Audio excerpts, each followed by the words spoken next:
we were selling them at $52,000 in 1996, except for tomato soup can. Now, do you think tomato soup can was selling more than that? Or how many think that it's selling more than the rest or less? More? Stephen, why do you think it's more?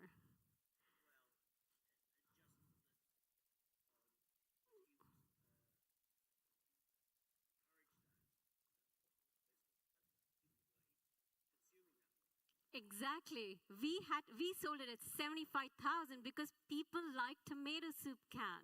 It wasn't the aesthetic, it was the actual meaning of that can to the consumer public that they were willing to spend. That was the value addedness. 25,000 more on just based on the fact that it was different. Anyway, and then long story short, I moved careers, and that's over drinks and whatnot, right? And I became a researcher, and I spent the last 2 decades looking at how young people use digital media in creative ways to make sense and meaning in their everyday lives. And I wrote this book, The Next Billion Users, aggregating, my insights on everyday digital and creative usage. What's interesting, when I released this book, every tech company came up with their own Next Billion User Lab. It became a phenomenon because we're in a very different economy. We're basically, with the data as a new oil ethos, it is, the reality is just India and China alone constitutes the majority of the users in this world. And they've not even reached market saturation. So users are changing the ways in which, the internet is being experienced, and they're not just users, they're co-creators. They're producing content, they're playing with the metrics, they're managing to sort of change the very fabric of these digital technologies. But while they was looking at them as data points, I was looking at them as the next billion creatives. And here's a case in point. This is Neil Renaud, and they basically consider themselves as a village influencer from a small town in India.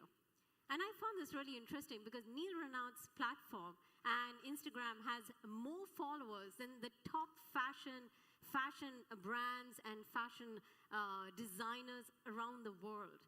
A simple post, what do they do? They just emulate and try to sort of use village items to sort of respond and engage with very different sort of global media personalities. So, and this is a very deeply creative person who has now got the front seats at the top fashion shows around the world.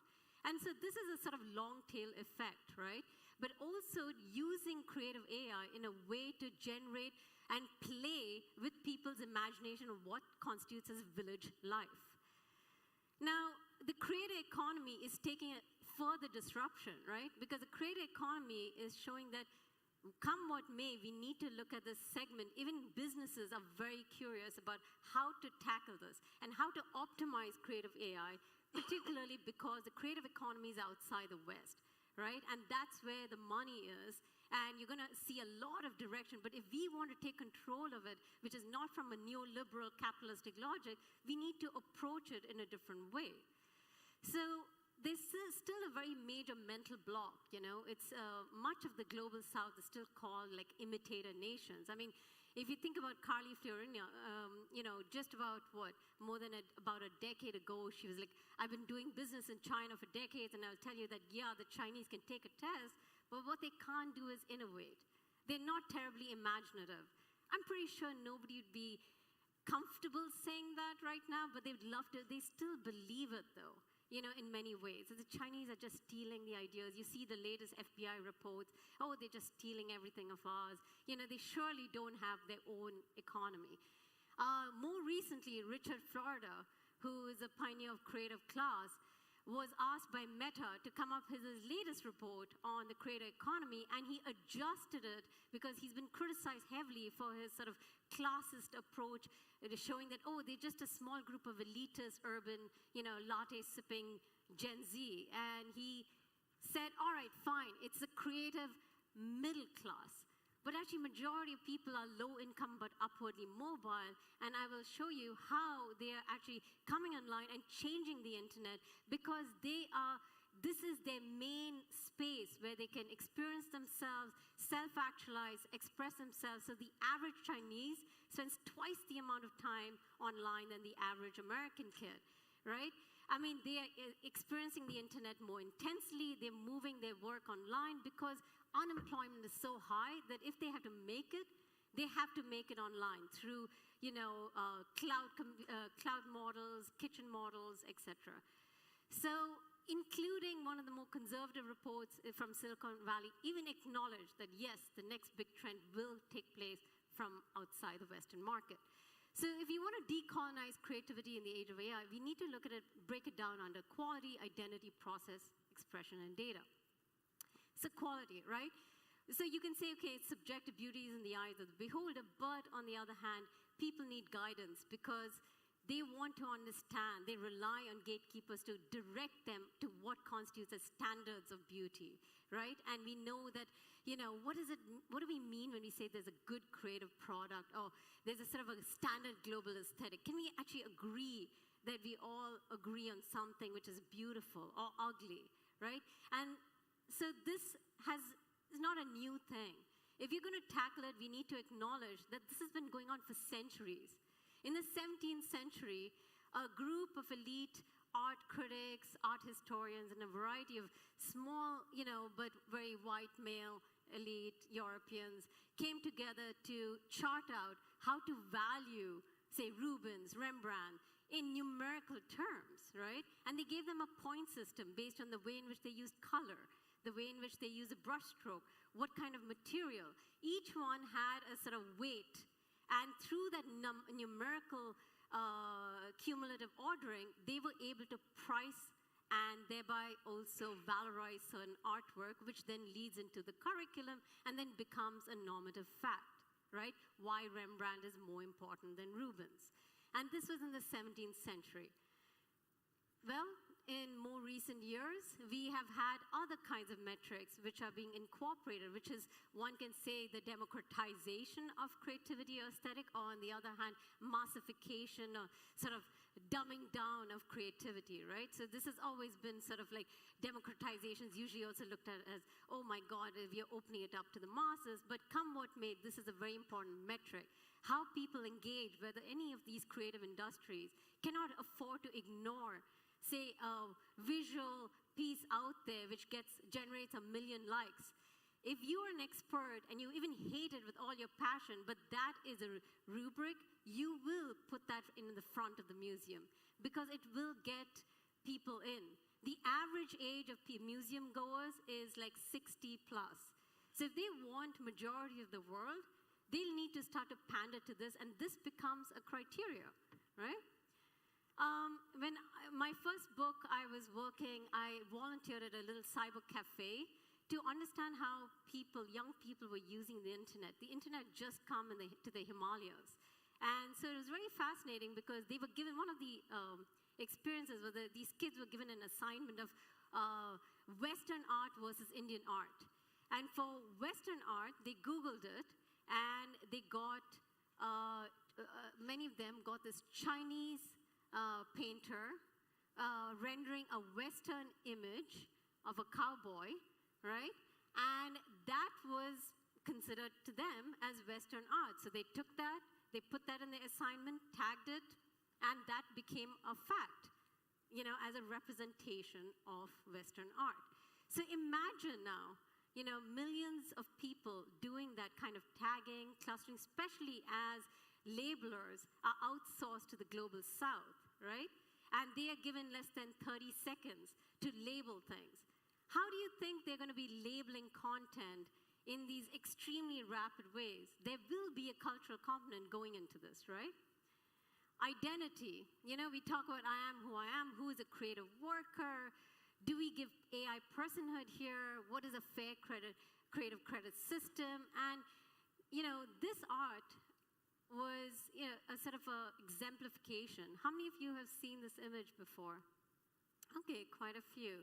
All right, so how many of you believe this is a beautiful image? Raise your hands. Okay, some, all right. Now, if I were to tell you this was,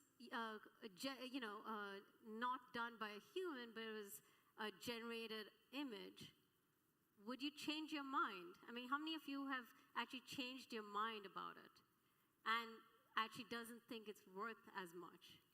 Why?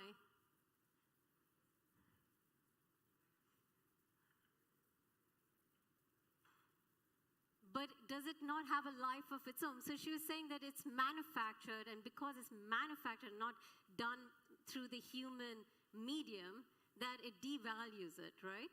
So does that mean when an artwork is produced, it still is connected to the creator and doesn't have a life of its own? You know, like, because when you find out Picasso was an asshole, does that devalue the artwork, right? And actually, if we go down that pathway, bad idea, right? Bad idea. So anyway, but this is what the artist, right? This German artist sort of trolled the committee. He didn't disclose it. And then when he won the photography award, he's like, I just want to call out the attention to all you, who are saying that, okay, this is aesthetic, that this is what we are going to face. The photography as a medium, as an art industry needs to reckon what we are dealing with.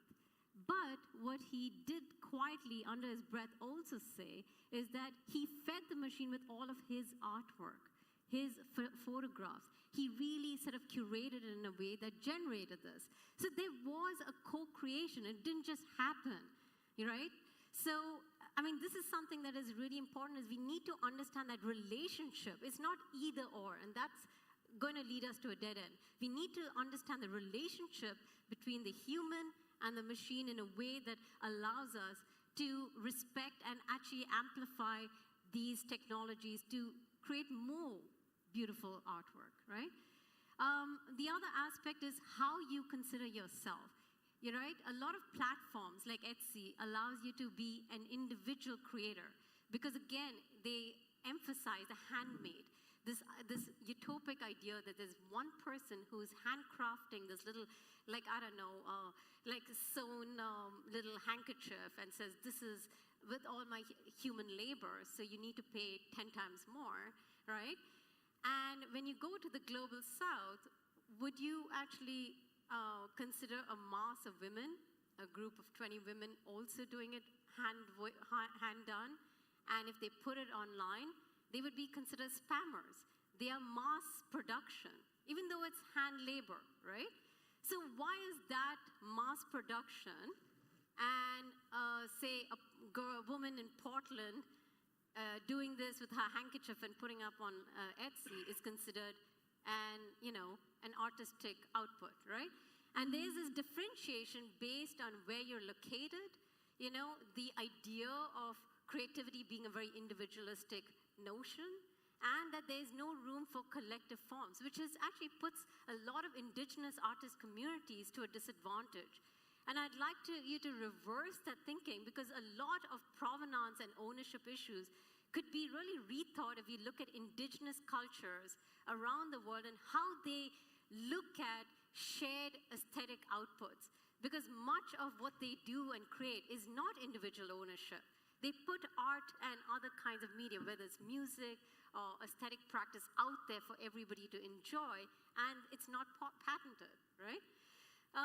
So process, right? Self-taught as a badge of honor, so we need to understand how do creatives learn to access, use, produce, what are their creative choices, and whether the digital divide creates a creative divide. And actually, as I mentioned, things have changed dramatically because in the last few years, the last decade, right, a lot of the global south have come online fast because data plans have become extraordinarily cheap.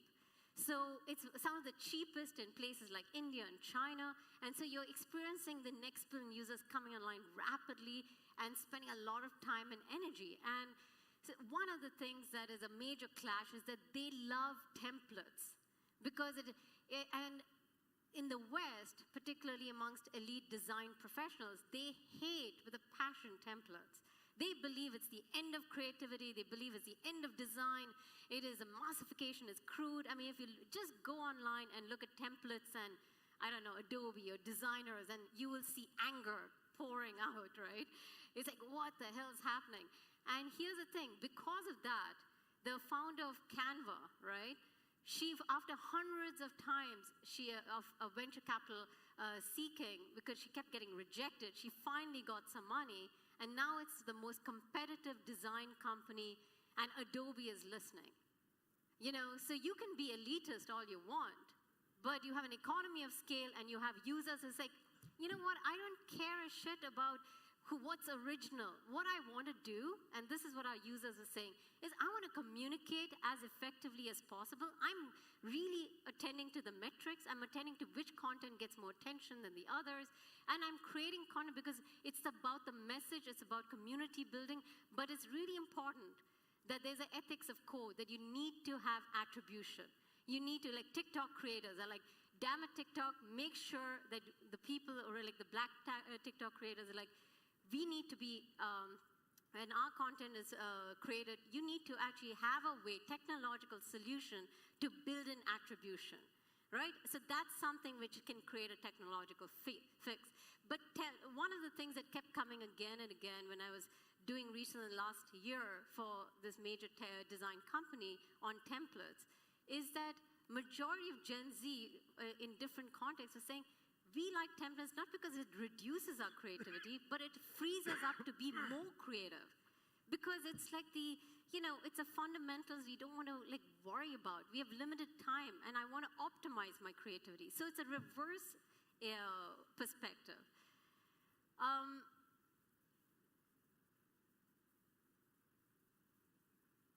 trying to move this. I think it's frozen.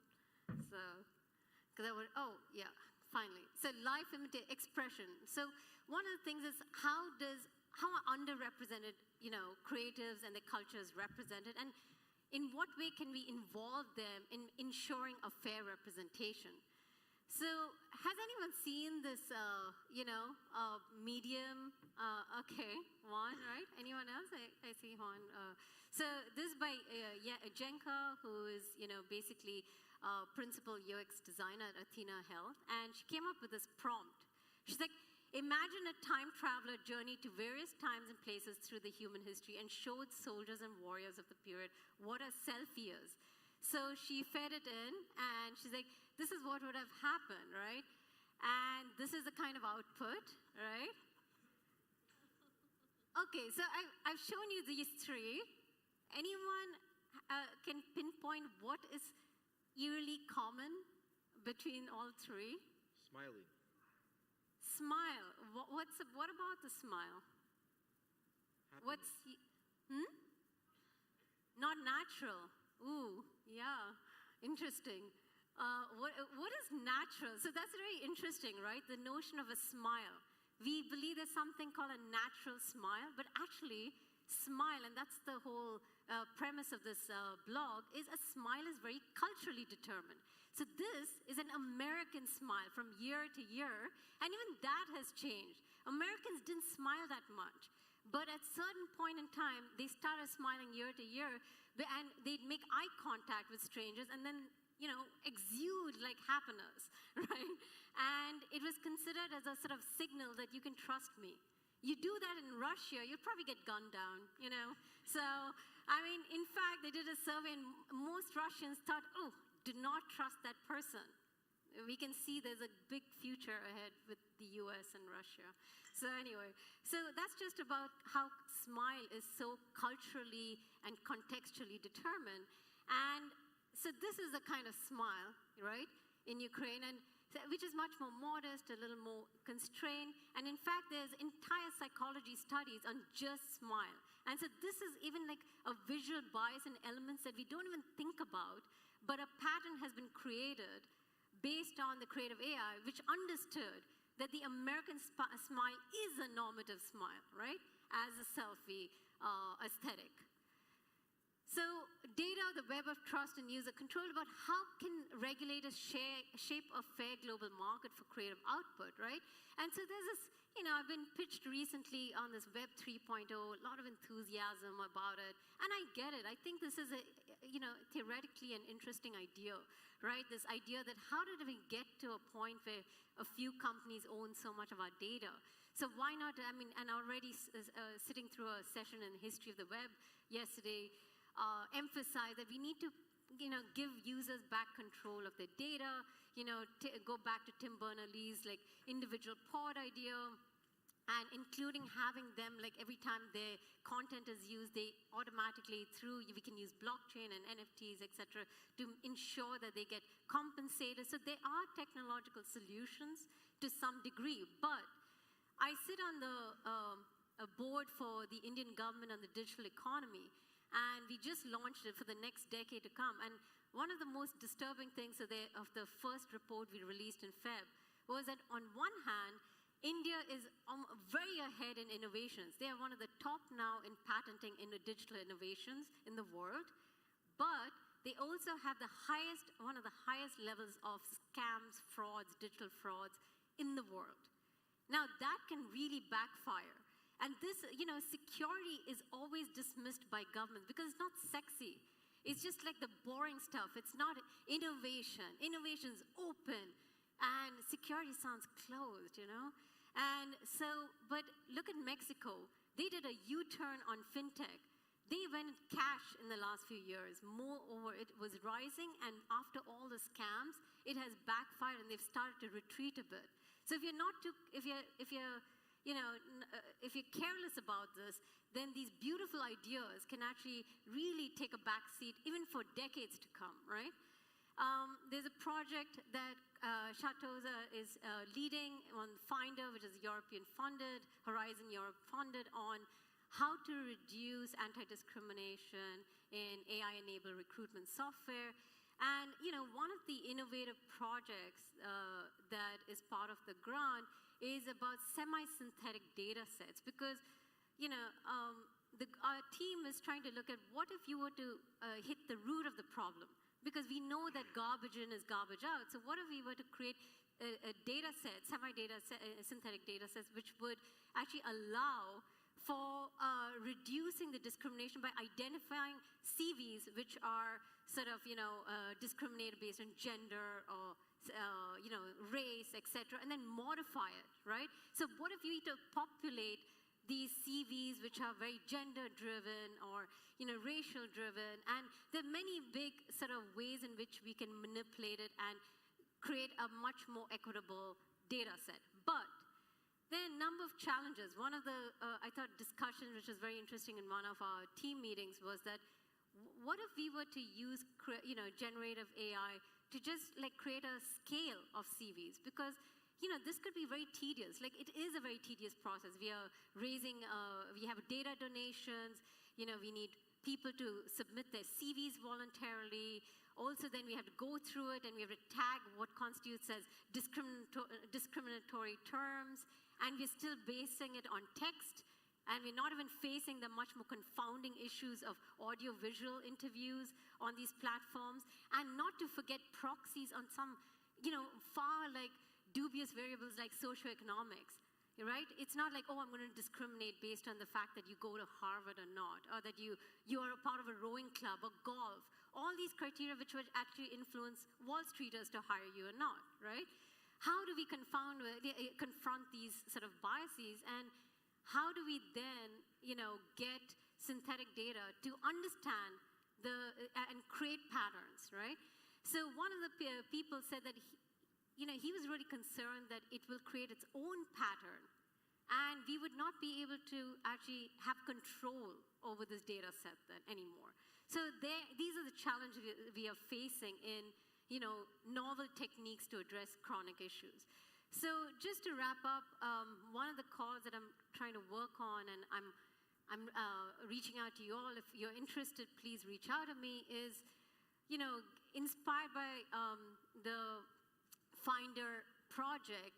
It's a side project that I'm coming up with a team from FemLab, which is my organization, Feminist Future of Work Initiative, which is about how do we diversify the Creative Commons. What if we were to populate it with visuals and other kinds of imagery from around the global south, from artists? And so we are getting data donations from artist communities, from Ecuador right now, Tanzania, India, and we are working with groups called Digital Dignity and others who are artist collectives that want to be able to portray themselves, but also tag them, label themselves, And we would like to partner with computational groups which can enable that, because we need to diversify it. And a number of my design companies I consult with have been telling me that, even including Adobe, right, their stock images suck. Like, they try to make a pitch in the global south about how they could do business there. They could not find adequate stock images, right? So we have a real visual underrepresentation and a sort of a data deficit here, and I'd love to collaborate for those who are interested. So that being said, by doing that, we hope to look at, and readdress attribution and all these, what constitutes as a Creative Commons, particularly hoping we can use creative AI in ways which could be advantages to expanding the visual representation. Because after, I don't know how many of you have seen this, but in Iran, I was very uplifted by one of the latest media articles that an artist are using creative AI to generate couples just kissing and going naked and doing all sorts of stuff. But you know what? They're fake, so they can't be prisoned. They can't be, nobody can do anything to them. But it gets the message out. And I thought that's a really powerful way to use creative AI. And I'm sure we will come up with more if we just put our minds together in looking at the potential these technologies have in creating more equitable and, connected place. So thank you, and looking forward to hearing from you.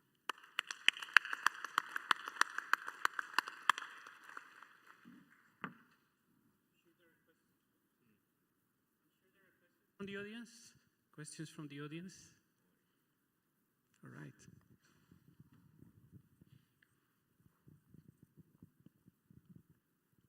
Who raised her hand?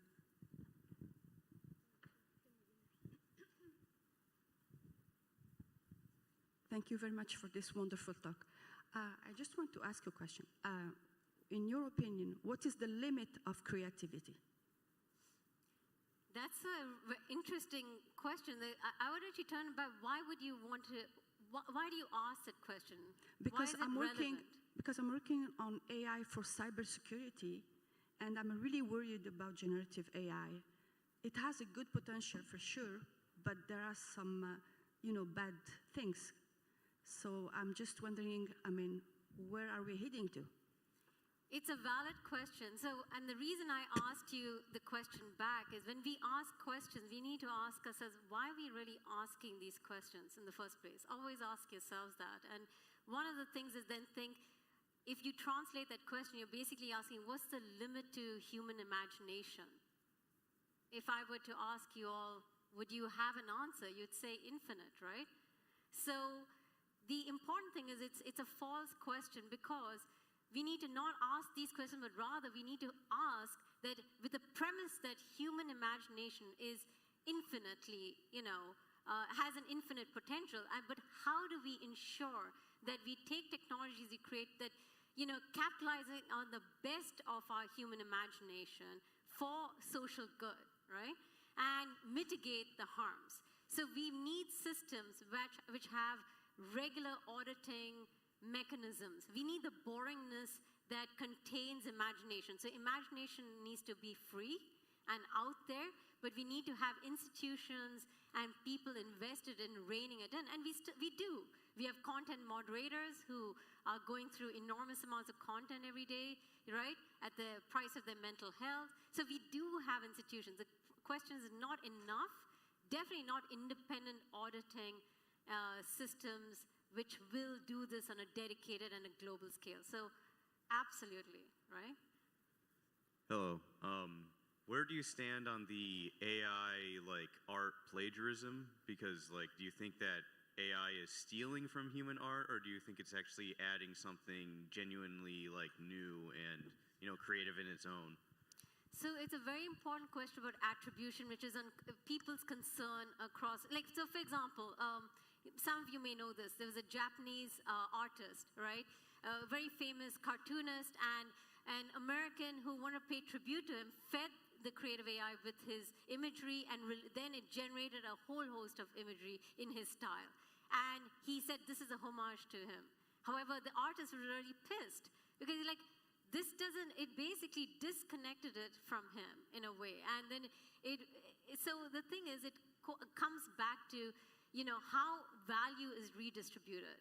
So it's not about plagiarism, it's about who gets to use these tools for what purposes and how much value do they get at the expense of others. And if we come up with a solution where, whatever we create, right, has a sort of a individual tag, right, a permanent tag that we know this is our creation, but we also need a sort of media literacy, which is obviously going to not exist in terms of on an equal level around the world. So we need, again, independent watchdogs, because to put it on the shoulders of users, that's like, it's up to you. You need to be wary and you need to be the watchdogs. Then what will happen is those who are much more privileged will be able to gain much more value, and those who are underprivileged, maybe in communities who are much more disengaged or don't believe they have the power to challenge, will be at the losing end. So we do need an independent institutional element to mediate this. But I wouldn't say that AI is plagiarizing it, it's people plagiarize. Technologies don't, right? Hi. So when you were showing the image, the picture that won the award, you say that human and machines co-created it. However, when you wrote your book, I would say you didn't co-create it with your typewriter, right? So why are we giving it authorship or even personhood? Why are we thinking about it differently from previous technology? Again, good question. So actually, I was reading this Lev Manovich's article where a musician says, when I play, on a piano, do I say the piano co-created the piece with me, right? But on the other hand, the piano is not generating an entire new music form, is it? Right? So it's just a tool, and here the discomfort is that at some point it can independently create without you, right? It can create because it has your images, and then anybody else can actually, give the right amount of prompts to generate it, right? And so this is the sort of gray area that we have. It is a game changer in that regard, but it's, it is again still a tool, because in many ways, for those who are using it, it's still a template. It's also a sounding board. In fact, you speak to any creative, and they basically and I've been using it very extensively, and there's a limit. I've used it for my book. I've almost finished my book, but I wouldn't attribute it because it just gave me ideas. I felt like it was a peer who I'm brainstorming with.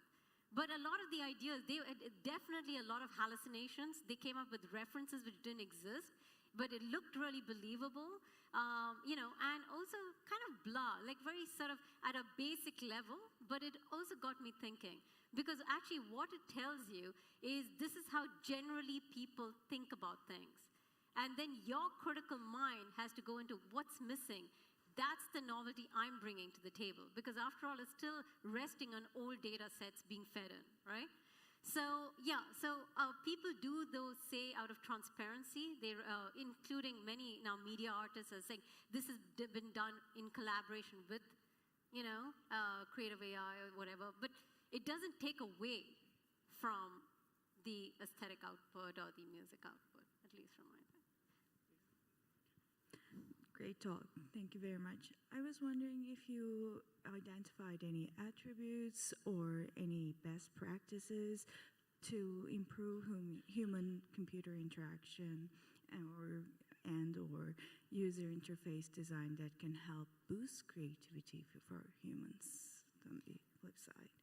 Absolutely. So firstly, creativity is looked upon in many parts of the world as also activist. So this goes back in time. There was this Marxist artists, which were considered lesser than the Western artists, because Western artists like expressionists saw art for art's sake, whereas Marxist artists felt like art needs to be instrumental because it's one of the most powerful forms of human communication, and it would be the best way to achieve social change. These are just different worldviews, right? But taking that worldview is what's happening today is we have so much of pessimism, especially around technologies. It's destroying our democracy, it's ruining our lives, our mental health. The list goes on, right? And we need a counterforce, and creativity can really generate that. particularly in ways in which, because we have an attention economy online and attention deficit, right? Because it's just way too much information.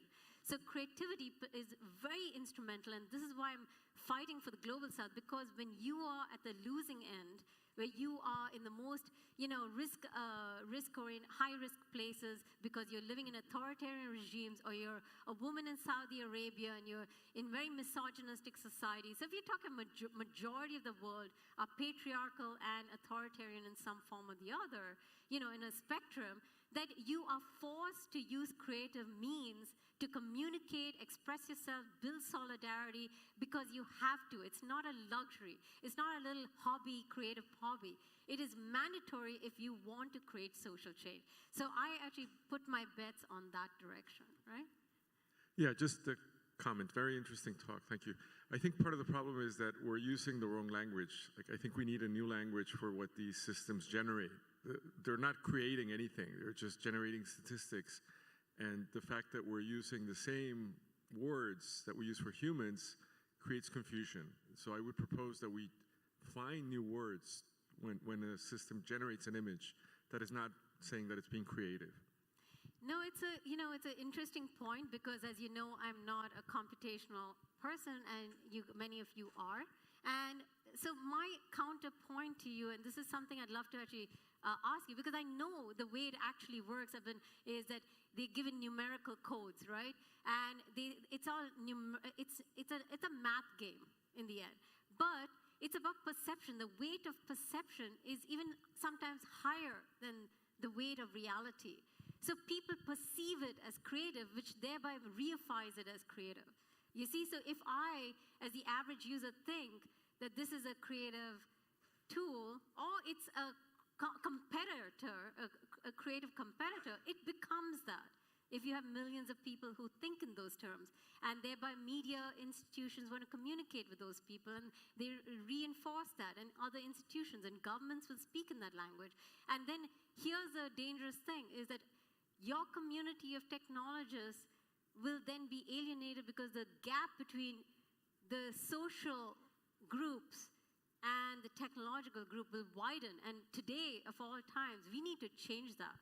And there's a reason why I imagine I'm on the stage and not someone who is, in the computer scientist, because we need this conversation. And by the way, it's equally for social and humanities scholars who want to get rid of the internet, and it's getting even more dramatic, deplatform everything. So they need to also be reined in, and I think a marriage of sorts needs to happen. Yeah.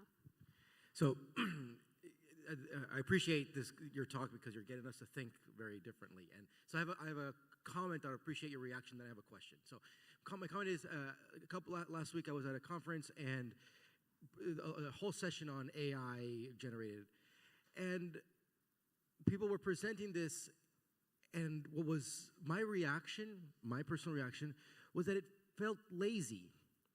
And many people in the audience started actually to leave the room, because they were like, oh, it's another one. So even if the output may look creative, I think also as humans, we want to appreciate the process. And after the conversations I was having with folks, we all literally just went outside to go see the sky, because we just felt it was a bit lazy. So I'd like to hear your reaction about that, about is this creative making us lazy? And now the question I have is, will we have this generative AI standing next to the Mona Lisa one day, where we will have thousands, if not millions of people looking at something like Mona Lisa and something? Do you think that will happen one day? Yeah, so these are good questions, because again, that's what weight people put to things, right? Like, so for example, laziness. Is it because if something is too easy, does that make it less value than if it takes a lot more effort? So for example, Duchamp's urinal, what did he do? He took a urinal, turned it around, called it the fountain, and he is, one of the founders of Dadaism, right? Saying fuck to the arts, right? I mean, that was pretty easy, but it was also extraordinarily difficult to challenge the norm. To think that I can say to centuries of institutional practice that has validated the painfulness of, like, oil art and spending months on one piece and saying, yeah, not really, So it's also about the shift in cultural practice and how we value and why. And also the notion of museums are undergoing tremendous change. Before, it was putting creativity on a pedestal, and thereby Mona Lisa and a lot of Parisian, like the Louvre and all, which are still attended by a sliver of the world, right? And much of aesthetic practice is consumed online, given value and given attention in ways that are not for, if you put Mona Lisa on Instagram, I'm not sure how many likes it'll get, right? So the thing is, I think that one is about the effort becomes a sort of cultural weight, which has changed over time, right? And, and then, so I would like, but it is one of the things that we need to grapple with, and this is why I'm saying, is we need, and I'll stop here, basically standards, but you can continue that, Yes. Hi, thanks for the talk. I just wanted to ask, you were saying that the indigenous communities have very different standards in attributing creative work to the community. And can you elaborate a little bit on this, on how this works, and what are the differences to the individual approach that we have in the West?